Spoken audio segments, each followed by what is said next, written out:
Hello ಮಕ್ಕಳೇ, welcome back to my channel. ಇವತ್ತಿನ ವಿಡಿಯೋದಲ್ಲಿ ನಾವು ಸಿಂಗಲ್ ಡಿಜಿಟ್ಸ್ ಮಲ್ಟಿಪ್ಲಿಕೇಶನ್ಸ್ನ ಯಾವ ರೀತಿ ಮಾಡೋದು ಅಂತ ನೋಡೋಣ. ಮಲ್ಟಿಪ್ಲಿಕೇಶನ್ಸ್ ಪ್ರಾಬ್ಲಮ್ಸ್ನ ನಾವು ಮಾಡಬೇಕಂದ್ರೆ ಫಸ್ಟಿಗೆ ನಮಗೆ ಏನು ಬರ್ತಿರಬೇಕು, ಟೇಬಲ್ಸ್ ಪರ್ಫೆಕ್ಟಾಗಿ ಬರ್ತಾ ಇರಬೇಕು. ಅಟ್ಲೀಸ್ಟ್ ನಮಗೆ 2 to 20 ಟೇಬಲ್ಸ್ ನಮಗೆ ಪರ್ಫೆಕ್ಟಾಗಿ ಬಂದರೆ ಮಾತ್ರ ನಾವು ಮಲ್ಟಿಪ್ಲಿಕೇಶನ್ ಪ್ರಾಬ್ಲಮ್ಸ್ನ ನಾವು ಸಾಲ್ವ್ ಮಾಡೋಕ್ಕೆ ಈಸಿ ಆಗುತ್ತೆ ಮಕ್ಕಳೇ. ಓಕೆ ನಾವು ಫಸ್ಟಿಗೆ ಇಲ್ಲಿ ನೋಡೋಣ, ಪ್ರಾಬ್ಲಮ್ಸ್ನ ಸಾಲ್ವ್ ಮಾಡೋಣ. ಈಗ 6 into 3 ಅಂತ ಇದೆ. 6 into 3 ಅಂದರೆ 3ನ ನಾವು 6 ಟೈಮ್ ಮಲ್ಟಿಪ್ಲೈ ಮಾಡಬೇಕು ಅಂತ. ಅಥವಾ 3 ಟೇಬಲ್ಸ್ನ ನಾವು 6 ಟೈಮ್ಸ್ ಹೇಳಬೇಕು ಅಂತ ಇದರ ಅರ್ಥ. 3 6 ಎಷ್ಟು?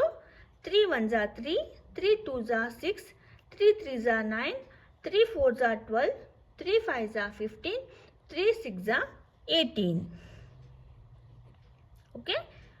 8 into 4, 8ನ ನಾವು 4 ಟೈಮ್ಸ್ ಇಂಟು ಮಾಡಬೇಕು ಅಂತ, ಅಥವಾ 4ನ ನಾವು 8 ಟೈಮ್ಸ್ ಇಂಟು ಮಾಡಬೇಕು ಅಂತ. 32, 4 8 32, 6 5 30. 5 ಟೇಬಲ್ಸ್ನ ನಾವು 6 ಟೈಮ್ಸ್ನ ನಾವು ಮಲ್ಟಿಪ್ಲೈ ಮಾಡಬೇಕು. 5ನ 6 ಟೈಮ್ಸ್ ನಾವು ಹೇಳಬೇಕು. 2 2s 4, 4 5 20. 3 1s 3. 2 4s 8.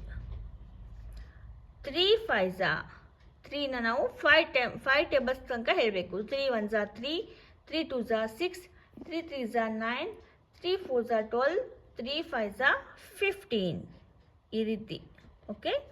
3 3 9, 4 4 16, 2 7 14, 3 8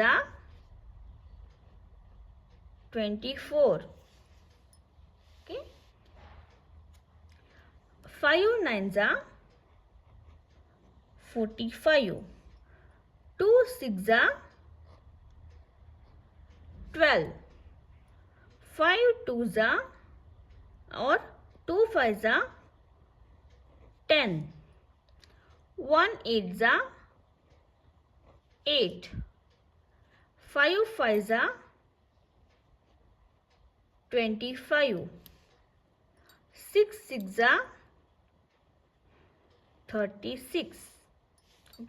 ಈ ರೀತಿ ನಾವು ಟೇಬಲ್ಸ್ನ ಪರ್ಫೆಕ್ಟಾಗಿ ಫಸ್ಟಿಗೆ ಅರ್ಥ ಮಾಡಿಕೊಂಡು ಓದ್ಕೊಂಡು ಅಥವಾ ಬಾಯ್ ಹ್ಯಾಟ್ ಮಾಡ್ಕೊಂಡ್ಬಿಟ್ಟು ಆಮೇಲೆ ನಾವು ಈ ಥರ ಮಲ್ಟಿಪ್ಲಿಕೇಶನ್ ಪ್ರಾಬ್ಲಮ್ಸ್ನ ಮಾಡಬೇಕಾಗತ್ತೆ. ಮಕ್ಕಳೇ, ಸೊ ಹಾಗಾದರೆ ನಿಮಗೆ ಈ ವಿಡಿಯೋ ಇಷ್ಟ ಆಗಿದೆ ಅಂತ ಅನ್ಕೋತಾ ಇದ್ದೀನಿ. ಇಷ್ಟ ಆಗಿದೆ ಒಂದು ಲೈಕನ್ನು ಮಾಡಿ.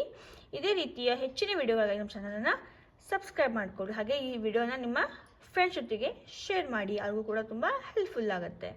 Thanks for watching.